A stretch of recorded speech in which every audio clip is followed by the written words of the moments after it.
Welcome back, one and all, to another episode of For the Love of Furniture, where together we take a look at all of the furniture on permanent display at the Westmoreland Museum of American Art. My name is Tony Allgeier, and I am your resident designer and lover of furniture.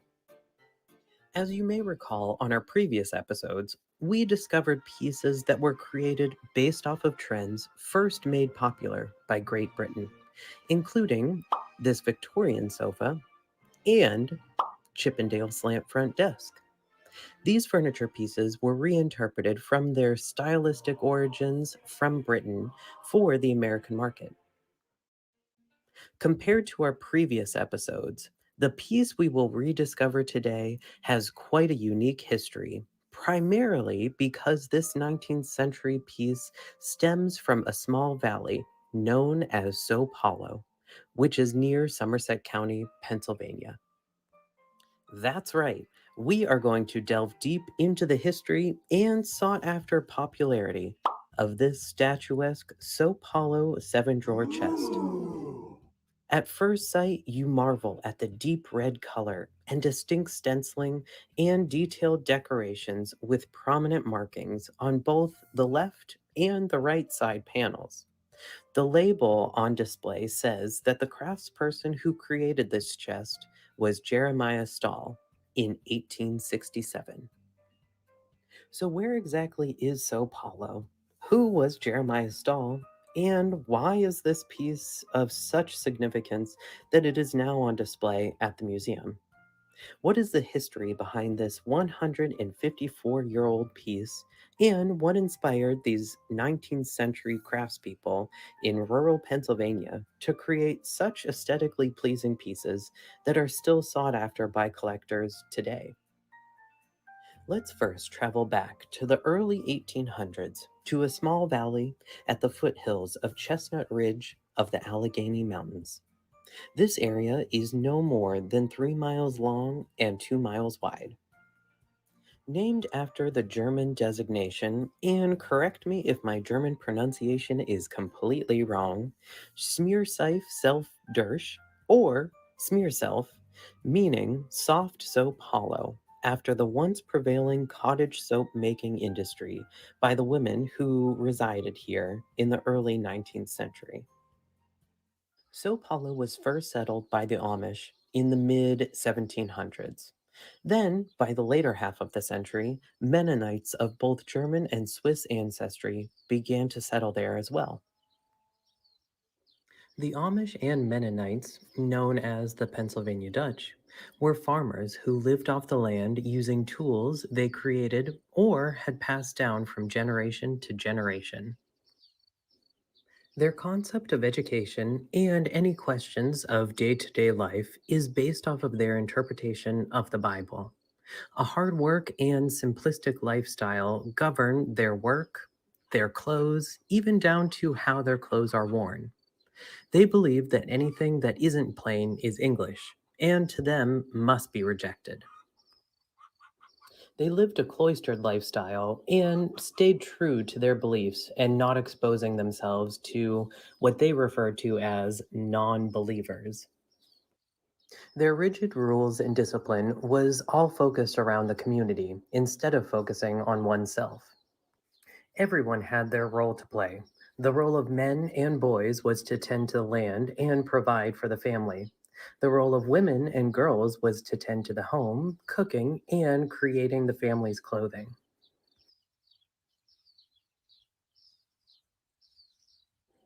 Children did go to school and were taught the language known as Pennsylvania Dutch. This is a dialect which is not quite German and has its roots based in Pennsylvania. Die Ziege war jung. Sie war ganz weiß. Among all of the townspeople, there was one man who stood out among the rest. His name was John Sala, wearing many hats including farmer, an undertaker, and even an up-and-coming furniture maker. Believed to have been, with his parents, among one of the earliest settlers of this area.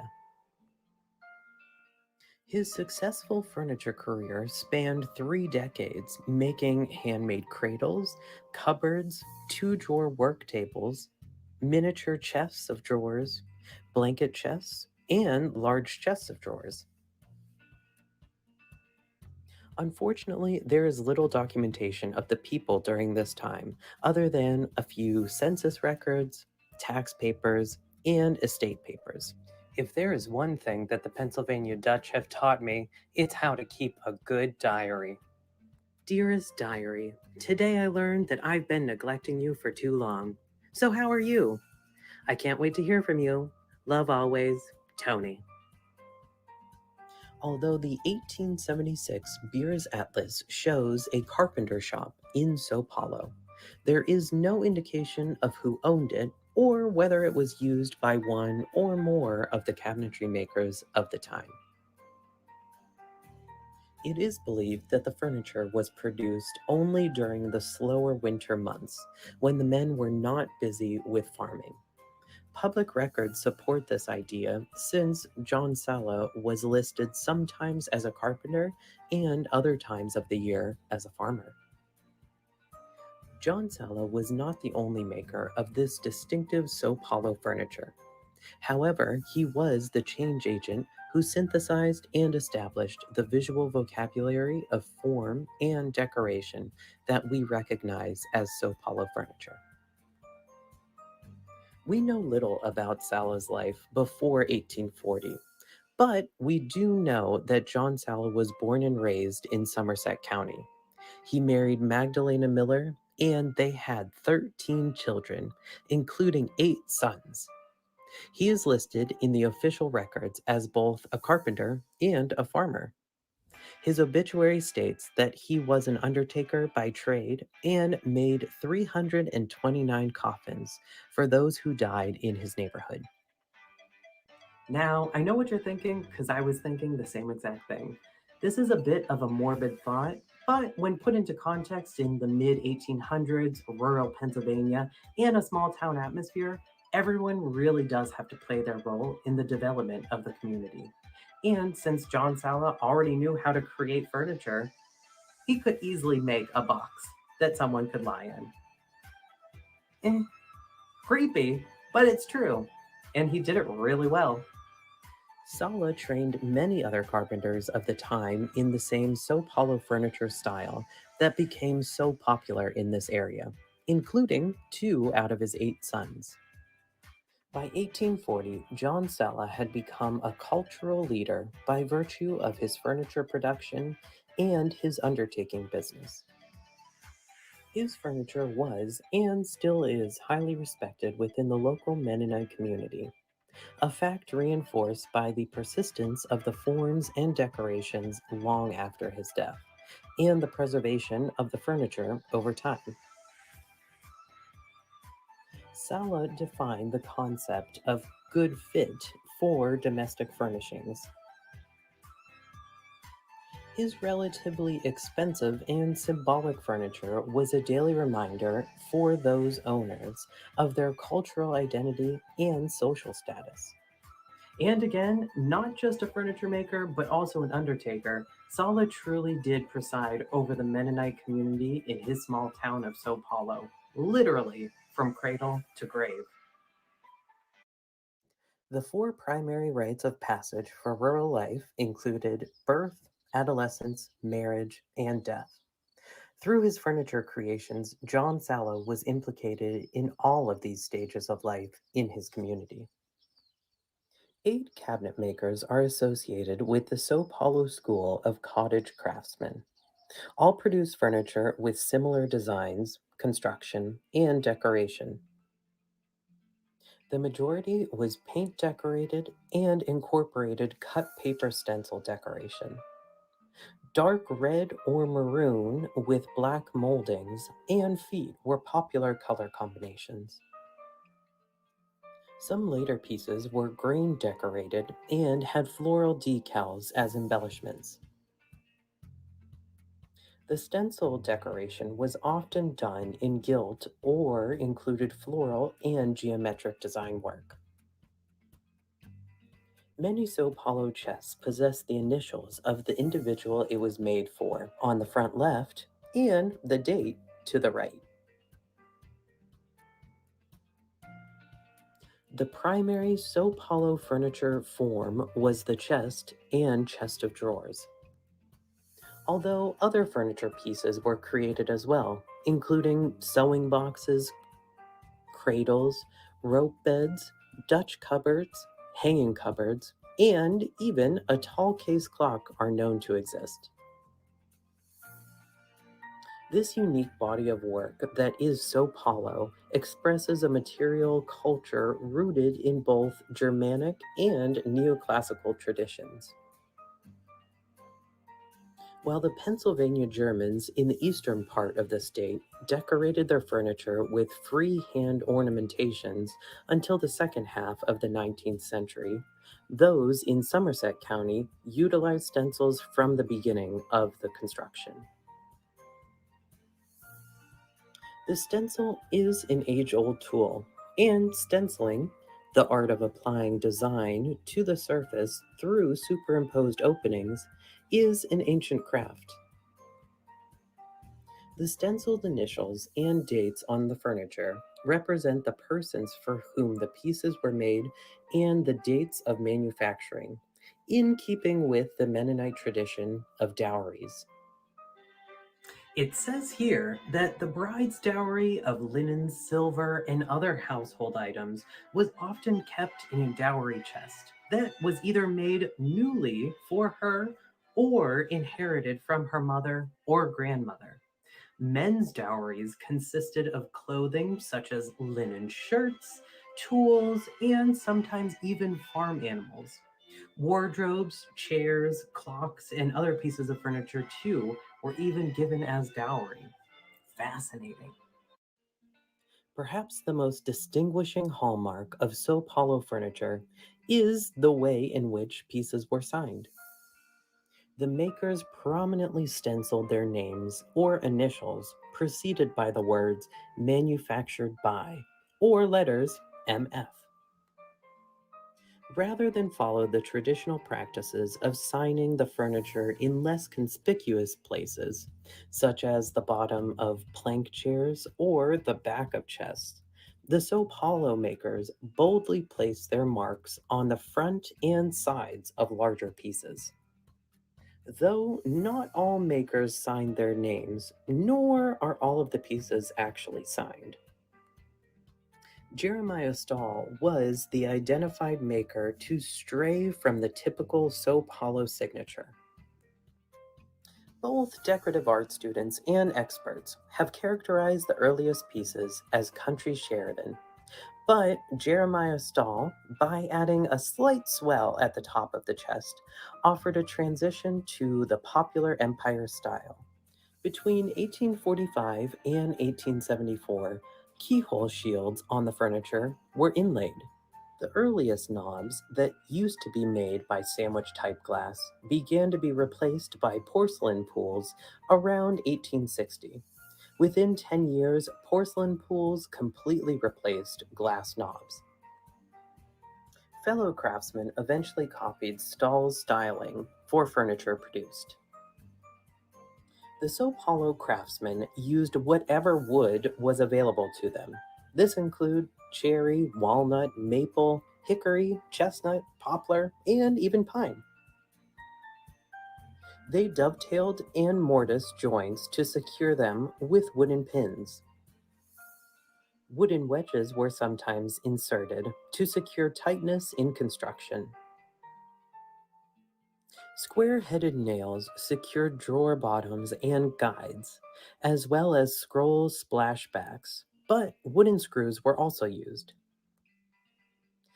Jeremiah Stahl occasionally fashioned raised panels, while the Sala brothers chose reeded end panels for more major pieces. Chests of drawers always featured a scrolled backsplash, while all cupboards were fitted with quarter-turned pilasters.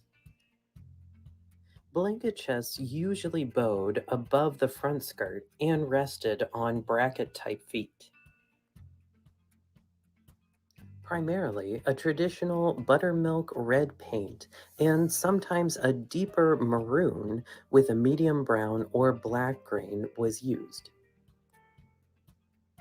The traditions of the soap hollow furniture craftsman truly remained even after John Sala passed away.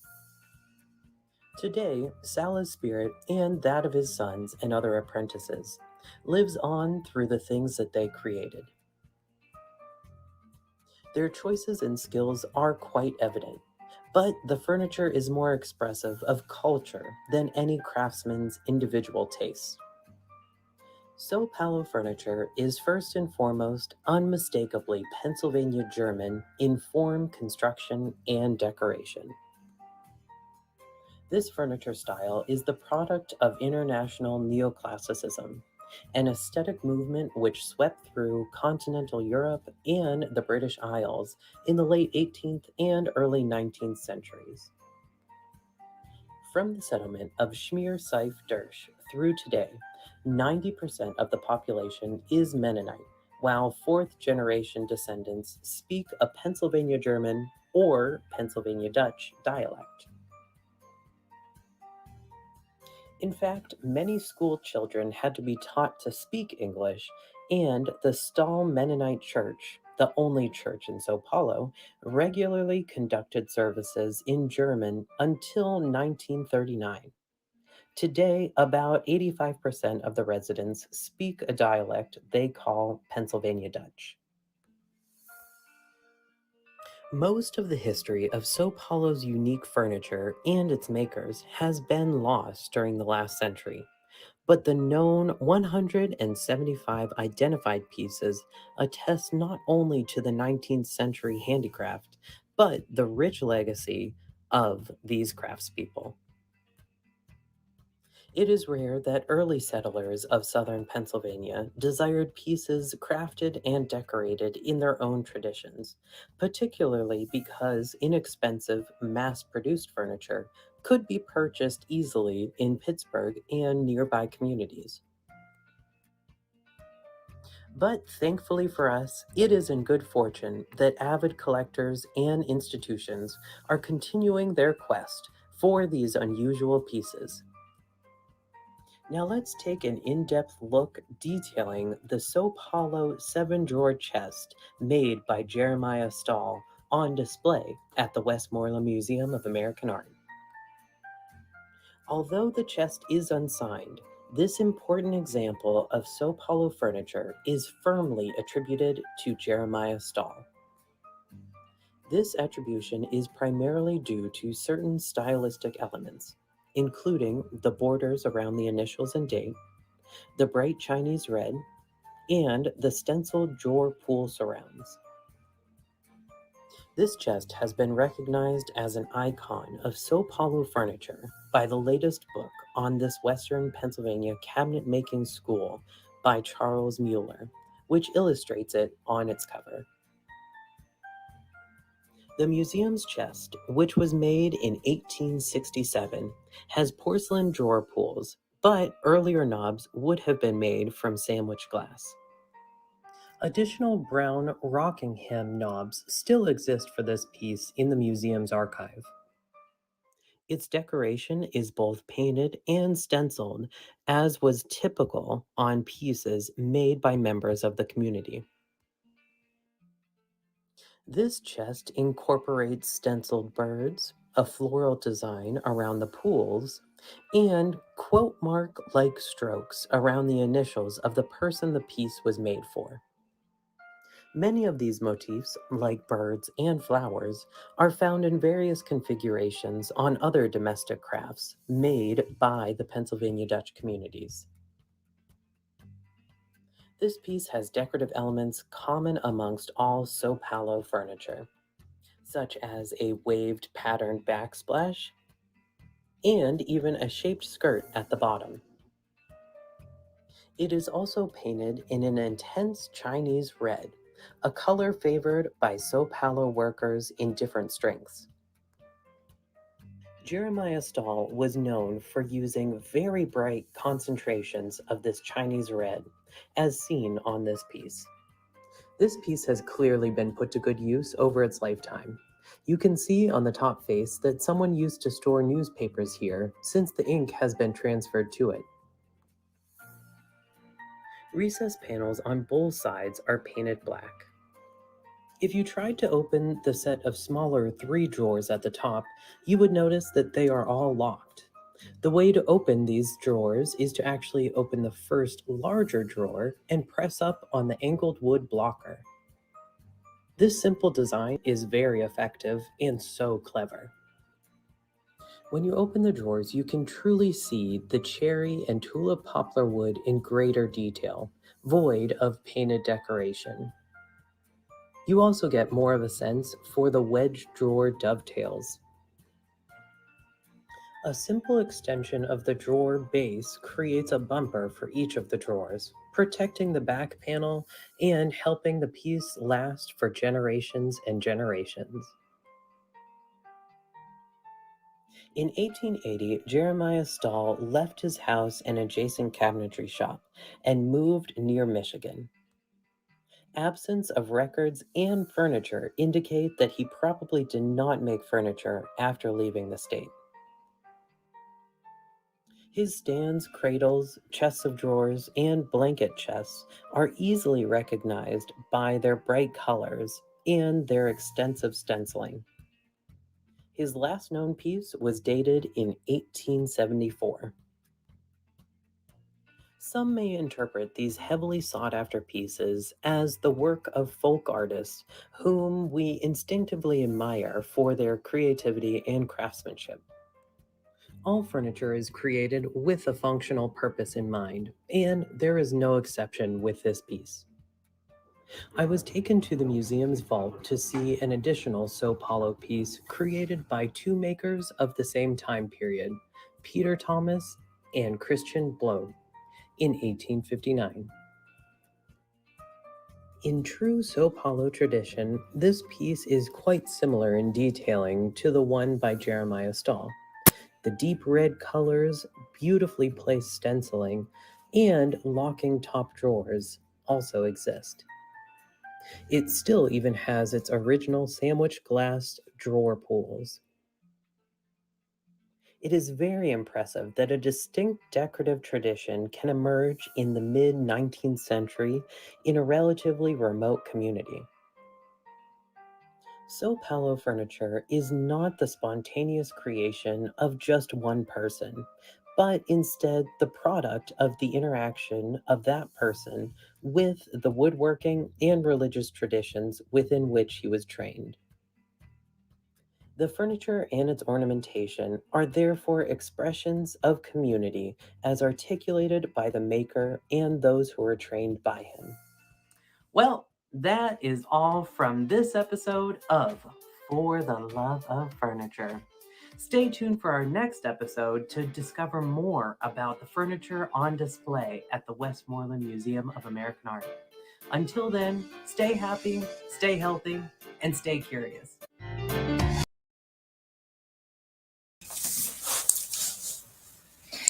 Welcome back. Hello! Hi, can you hear me okay? I can hear you excellent. Yes. Okay, good. I can hear you wonderfully. So I'm very excited. How's it going? It's going fantastic. Half of my head's already squirted off. This hair's too big. Oh my gosh. All right, so before we get into the Q&A, I think we need to explain to everybody who we're meeting today, right? Well, first and foremost, you should be tuning into all of the events at the Westmoreland Museum of American Art, because if you did, you would already know who I am. But I am Tony Allgeier's alter ego, Alora Chateau. Thank you. Hold up, please. There it is. Thank you. But in case you love what you see always on For the Love of Furniture, you should always check out our TNA art critique that we do quarterly. And our next one coming out in March, and we're both super excited about it. So I'm excited about it. That we can discuss later. But yes, I'm Alora Chateau. Yeah. Well, welcome, Alora. Thank you. Okay, so let's get to our Q&A. We got to see this really beautiful piece of furniture.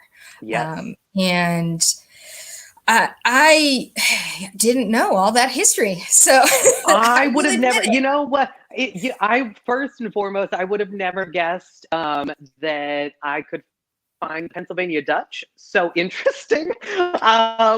When I started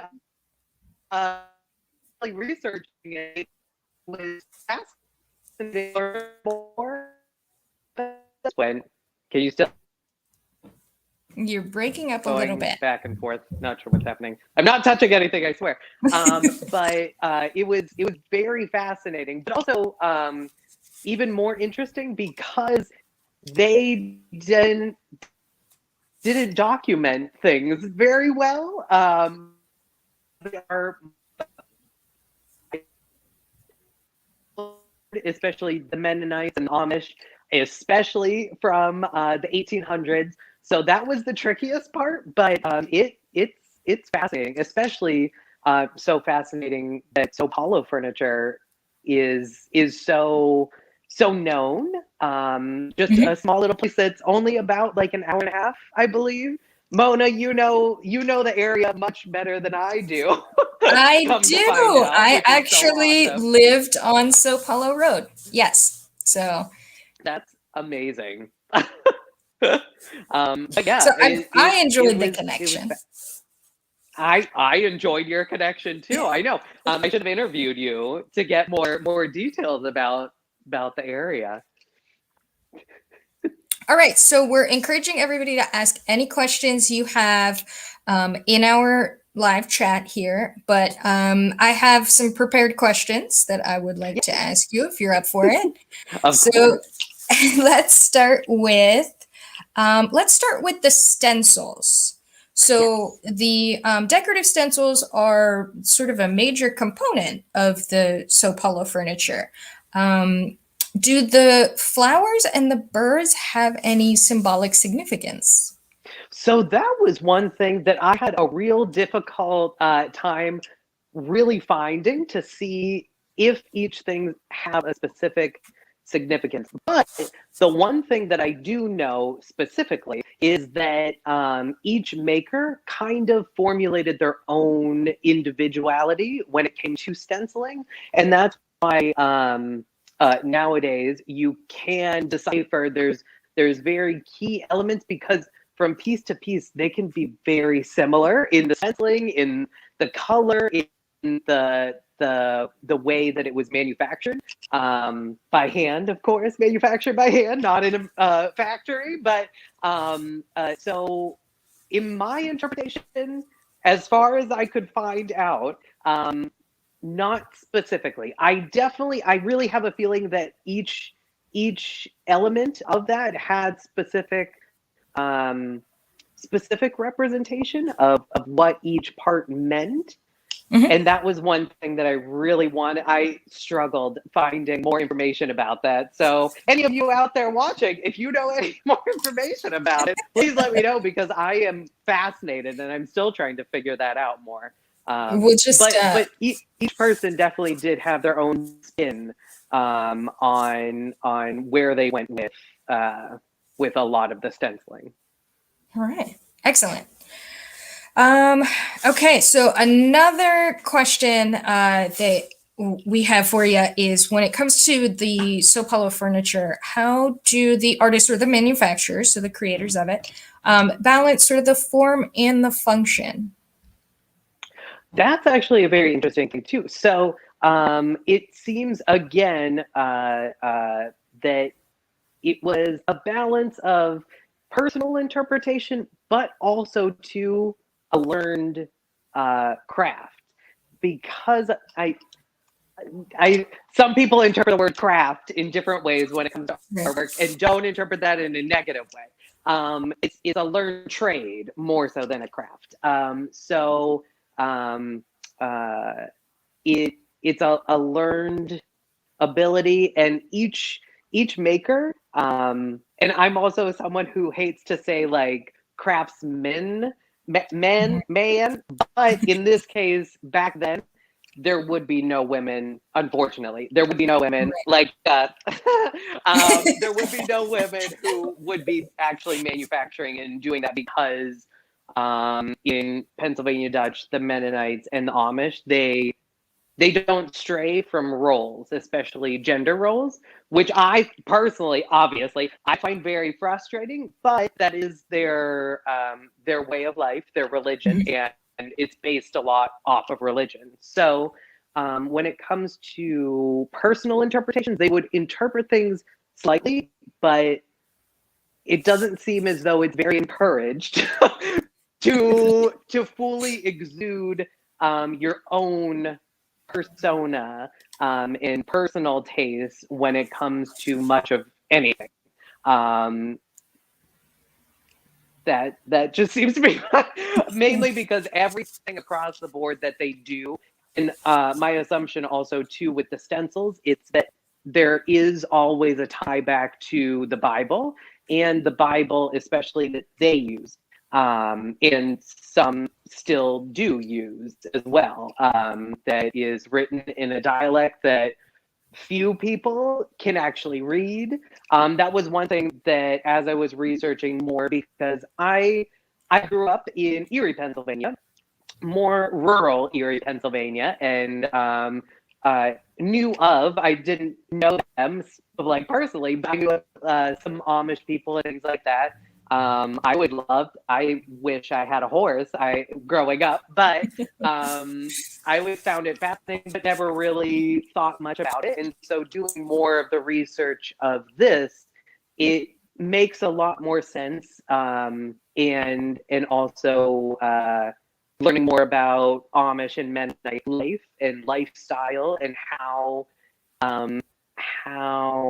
specific it is and how devote they are to the Bible and their interpretation of the Bible. It's a fascinating realm, even though I don't agree with most of it, obviously. It's still, I always find that everybody can do whatever they want to do as long as they're not harming anyone. And from all of my research, the Amish and the Mennonite, they're a very peaceful people.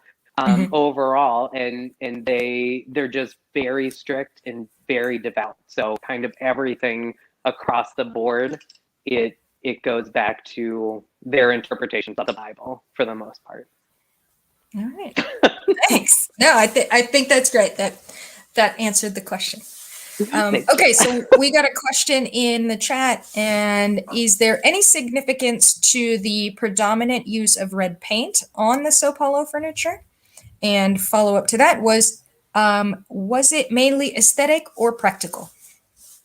It seems, again, for my research, as much as I could find, because Sao Paulo is such a tiny area, and unfortunately, they did not document things very well. That is the trickiest part. Everybody out there, start documenting every little thing about your life. It's just so a crazy drag queen, an enthusiast of furniture, hundreds of years down the line can research you and everything that you are about. I didn't find any specifics on the red color, but nonetheless, it carries throughout. There were a couple of pieces that did stray away. Again, I couldn't find photos of them, unfortunately, because there is not much documentation over this, or on Sao Paulo furniture as much as I would now really hope that more people come out with a lot more things. But I did hear in some of the readings that I found that there's a few very minuscule green pieces, which, if you know me, I am always obsessed with anything green. I don't know what it is. I don't know why. I just love green. But there wasn't anything specific to that red color. It just seems to be across the board. That's just what they used. So I'm still trying to find that answer. when I find it out, KR, with that, yep. I will let you know for sure. All right. So another question. What was the most surprising or interesting fact you learned during this episode, or what stood out the most? For me, I would say just um, the thing that stood out the most was really honing into the way of life, and especially trying to put myself, especially whenever I think about these pieces, I just put myself as much as I can in the maker's shoes and the time period, especially. So for me, it's fascinating that the Amish were there in, you know, the late 1700s, early 1800s, and then the Mennonites started to move in, and by the early 1900s, the Amish were kind of, I don't think pushed out, but it seemed as though Mennonites kind of took over the area and kind of dominated that area. But even in that aspect, if you really think about, you know, 1800s life, you know, what a whirlwind of a different world than what we have. Even just if you take out technology from any of it, and specifically when it comes to the Amish and Mennonites, most of the time, a lot of technology still does not really exist as much anymore. So even at a time where uh, now currently there's so much available, most Amish and Mennonite don't take advantage of that. And I couldn't imagine a life now that we have technology and now that things have advanced so much since like the 1800s, how it's right there and they just don't take full advantage of it. So that would be a struggle for me, to say the least, because I think technology is fascinating and it connects you with the world. Um, the one other fact that I did find fascinating too, that even currently, as the world of the Amish and Mennonites, especially Mennonites, I really tried to hone in a lot of world and lifestyle and ideas. There have been several that, you know, you kind of create your own belief based off of the teachings of the main kind of elders of the church and everything.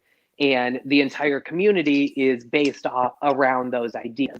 And some people, as they do get older and have their own family, and it's a very strict life and strict family style, sometimes they do break away because they feel like some people are progressing too much, or they feel there's not enough progression. So some of them actually stray away and build from the ground up, mind you. Even in today's day and age, they'll build a whole new community. And some of these, and again, using minimal technology, they're not using credit cards. And there was one family, especially, that throughout my research, I found that there was a little documentary that I found on them, and they moved somewhere fairly tropical. And none of them had ever been on a plane. They weren't using much of any sort of technology to actually uproot their entire life, leaving pretty much everything behind. They shipped a lot of tools and bigger tools that they owned. New space, literally going to a space in the middle of nowhere and just recreating your life. That takes a lot of commitment to just uproot everything and move away, especially in the Mennonite Amish, because you don't really go anywhere. You kind of stay in your community, you stay in your bubble, and you work 24/7, and that's just how they live. So yeah, I really tried to put as much of myself into their world as I could, as much as I could handle, because clearly, again, it is not my world by any means. Right. I find it fascinating to just do so much with so little, honestly, because you don't. So fascinating for me.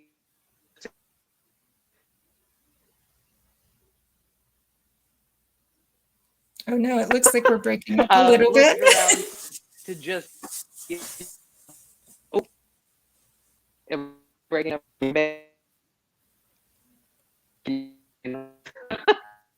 Yeah, we're losing the signal a little bit. from, excuse me, baby. Okay, I think I can hear you. Anybody out there?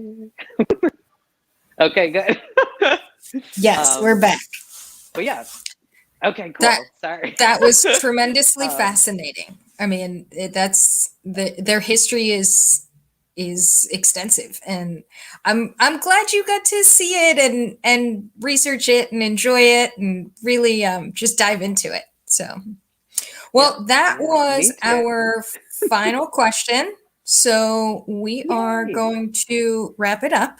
But thank you so much for joining us today. Thank you for creating this amazing research and really giving us a look at this piece of furniture that I walk by every day that I'm at work and don't really appreciate as much as I should. You're So, right, exactly. yeah. So, well, Right. thank you so much. Thank you to everybody that stuck around with all of our tech issues. And if you want to sign up for more programs for the Westmoreland, go to thewestmoreland.org and sign up there. All right, everyone. Thank you and have a wonderful night. Bye.